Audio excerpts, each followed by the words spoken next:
네, 기관의 눈으로 이어가겠습니다. 증시를 둘러싼 악재를 하나씩 풀어봐야 되는데 악재가 사실 악재로 반응하지 않고 있습니다. 외풍에도 흔들림 없는 우리 증시, 그러니까 추가 상승이 가능한지 지금 어떻게 우리가 대응을 해야 될지 전문가로부터 짚어보겠습니다. 전 공무원연금 CIO 이창훈 단장 모셨습니다. 어서 오세요. 네, 안녕하십니까. 네. 이 지난주 후반 미국의 이제 빅테크 기업들 뭐 주가 조정을 좀 보였습니다. 애플도 좀 살짝 빠졌었고요. 마이크로소프트는 뭐 많이 빠졌었고요. 테슬라도 지금 조정을 받고 있습니다. 이런 기술주의 조정이 좀 있는데 뭐 시장을 어떻게 봐야 되는지 먼저 좀 한 말씀 부탁드리겠습니다. 그러니까 이제 너무 많이 오른 것 같아요. 그러니까 전반적으로 나스닥을 나스닥 100 지수를 보면 이 길게 보면은 이제 2008년 금융위기 이후에 한 10배쯤 올랐거든요. 그러니까 엄청 많이 오른 거고 최근에 이제 코로나 사태 이후에도 바닥에서 보면은 굉장히 많이 거의 더블 가까이 올랐으니까요. 그러니까 전체적으로 봤을 때는 좀 차익 실현의 욕구들이 충분히 생겨날 수 있는 타이밍이었던 것 같고요. 특히 이제 소위 얘기한 빅테크 주식들은 이제는 거의 약간 묻지마식으로 계속 올랐잖아요. 그러니까 아무래도 좀 조금의 작은 거라도 뭔가 이렇게 빌미가 생기면 흔들릴 수 있는 상황이었는데 넷플릭스에서부터 이제 그런 것들이 나타났었잖아요. 그러니까 넷플릭스가 실적 발표하면서 2분기 실적은 좋았는데 3분기 가이던스가 2분기보다는 좀 떨어질 것 같다 이렇게 얘기하면서 넷플릭스부터 시작된 조정들이 다른 것들도 영향을 줬던 것 같은데요. 아무래도 이제 그동안 너무 많이 올랐으니까 차익 실현이 좀 일어나는 과정이다 이렇게 이해하면 될 것 같습니다. 그렇습니다. 그래서 기본적으로 이번 주는 또 좀 다르게 움직이고 있습니다. 저번 주에는 또 미국의 빅테크의 종목들, 테슬라부터 시작해서 애플 좀 조정을 받아서 이게 지금 그럼 시장의 회복, 셧다운이 다시 시작되고 소비의 회복이 좀 늦어지고 그러니까 문제가 있지 않나라고 생각했는데 또 오늘은 좀 틀리긴 틀립니다. 다른 이슈로 올라가긴 합니다. 인텔의 이제 이슈 때문에 우리나라의 삼성전자가 올라가니까 할 수 없이 이제 지수가 같이 따라서 움직이는 그런 현황은 보이고 있습니다만 어쨌든 코로나19가 또 토요일에 7만 7천 가까이 나왔고요. 실업수당 청구 건수가 사실은 줄어도 이게 주가가 될까 말까인데 조금 늘어났습니다. 그래서 소비나 경기 회복에 대한 기대가 어떻게 될지 이거 참 궁금합니다. 우리 그 단장님께서는 어떠세요? 지금 이 2차 팬데믹이 시작돼서 이제는 또 소비에 대한 컨택트에 대한 종목들에 대해서 우리가 당분간은 다시 좀 잊어야겠죠. 아무래도. 그러니까 이제 그 주가하고 펀더멘털하고 이 관계 이슈인데요. 그러니까 주가가 더 굉장히 빠른 속도로 먼저 올라온 거죠. 근데 그 기저에는 이제 유동성이라고 하는 그 엔진이 크게 있었던 것 같고요. 또 하나는 이제 지금은 어렵지만 방향성으로 보면 어쨌든 코로나도 언젠가는 극복이 될 거고 그 다음에 절대 레벨 수준으로 보면은 과거만큼 돌아가지는 못하겠지만 방향성에 있어서는 매크로 지표도 나아지는 방향으로 갈 거다 하는 기대감 두 가지가 이제 끌고 왔던 건데요. 그 지난주에 이제 신규 실업수당 청구 건수가 시장의 예상보다 늘어났단 말이죠.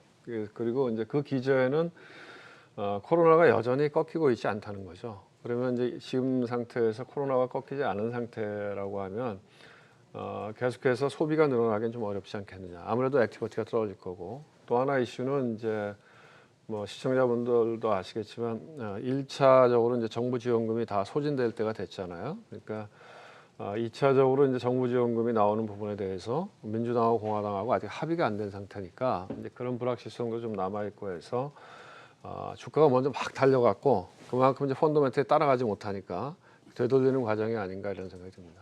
오늘 시장을 보면요, 지금 우리 코스피 상승률 상위도 보여주시고 있는데 코스닥 상승률 상이요. 일단은 기본적으로 백신에 관련된 이슈들이 좀 많이 나오고 있고요. 그 다음에 이제 한일 간의 이슈가 다시 불거지고 한국에 있는 일본 자산을 또 매각하는 그 날짜가 다가오기 때문에 이런 주변주들, 사실 펀드멘탈과 거의 상관이 없는 이런 주변주들이 뭐 상한가하고 20% 이상 상승하고 이런 모습을 보이고 있습니다. 또 반면에 인텔의 이슈로 또 삼성전자도 뭐 3% 가까이 상승을 하고 있는데요.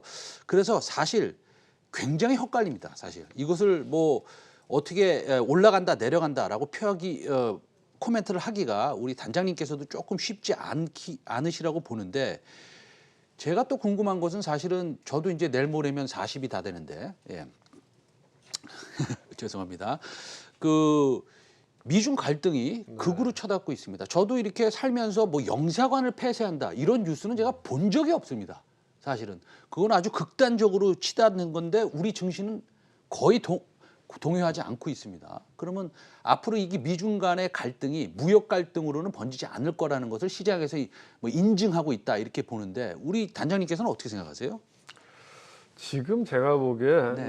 시장은 조금 과열돼 있죠. 네. 그러니까 유동성이 굉장히 많이 들어와 있기 때문에 특히 이제 대기 유동성이 굉장히 우리나라 시장만 놓고 보면 뭐 동학개미 운동 이런 얘기도 나오고 예탁금 지금 잔고가 한 45조쯤 되니까요. 어쨌든 밀리면 내가 사서 수익을 내겠다는 욕구들이 강하기 때문에 시장에 어떤 이슈가 생기면은 그걸 다 긍정적으로 해석하려고 하는 경향이 있는 것 같아요. 그래서 미중 간의 갈등이 별 문제가 없을 거라고 하는 걸 시장이 지금 예상하는 것 같지는 않고요. 미중 간의 갈등이라고 하는 건 굉장히 구조적인 이슈이기 때문에 이게 제가 보기에는 뭐 시간이 갈수록 이게 좀 악화될 수 있는 요지가 많이 있는 거죠.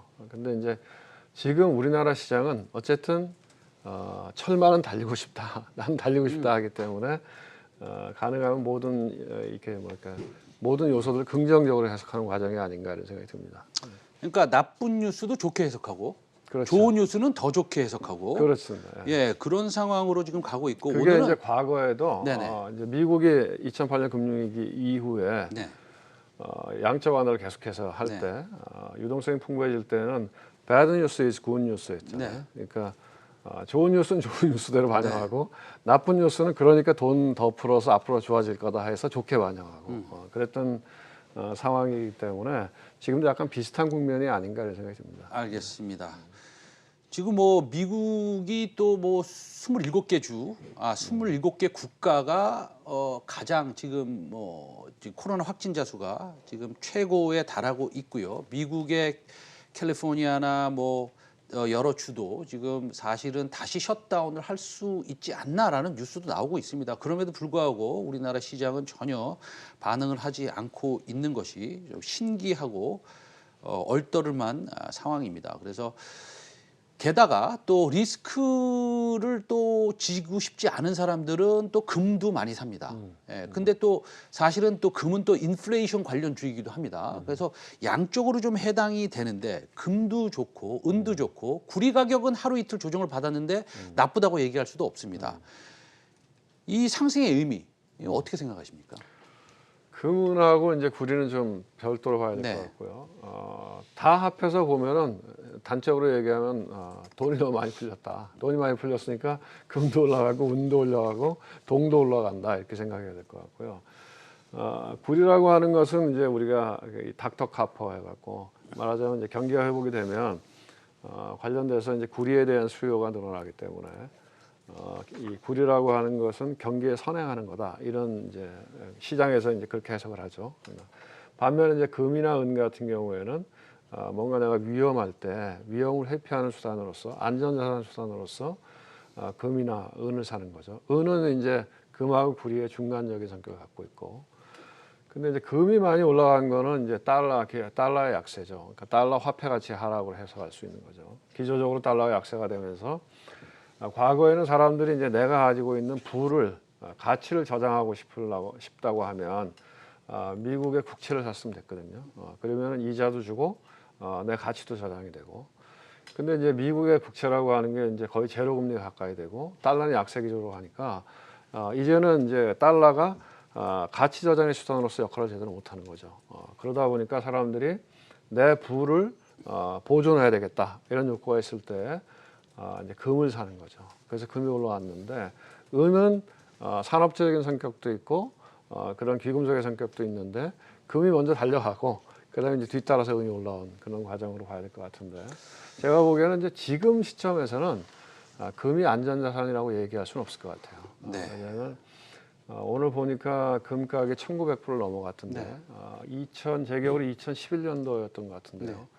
네. 미국이 2차 양자 완화를 하고 나서 그 당시에는 이제 사람들이 이렇게 오랜 디플레이션을 예상을 안 했기 때문에 인플레이션이 올 거다 이렇게 해서 커머디티 가격이 많이 올라갔어요.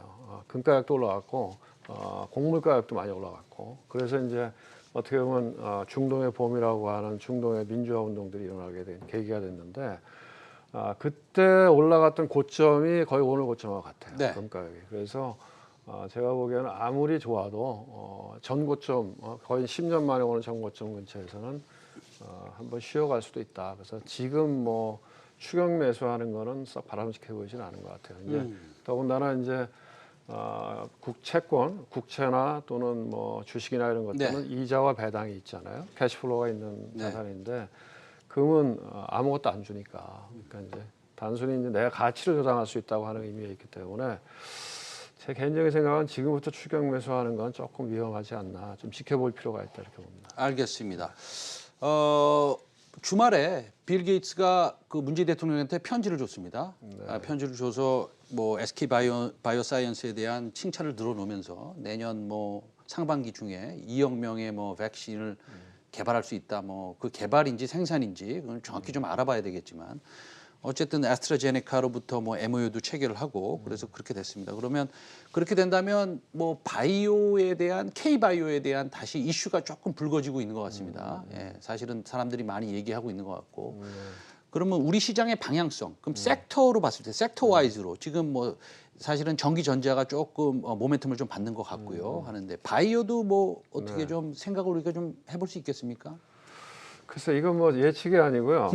제 개인적인 소견인데요. 네네. 저는 지금 바이오 주식을 따라가는 건 위험하지 않나 네. 생각합니다. 왜냐하면 너무 비싸요. 그러니까 밸류에이션. 그러니까 지금 나스닥의 빅텍 주식들이 네. 여전히 지금 보면 제가 보기에는 산업을 리드하는 기업들이거든요. 그럼에도 불구하고 지난주 주가 조정이 있었다고 하는 거는 밸류에이션 부담이거든요. 근데 이제 지금은 우리나라 이제 바이오텍 주식들이 모멘텀으로 스토리하고 모멘텀으로 가는데 네네.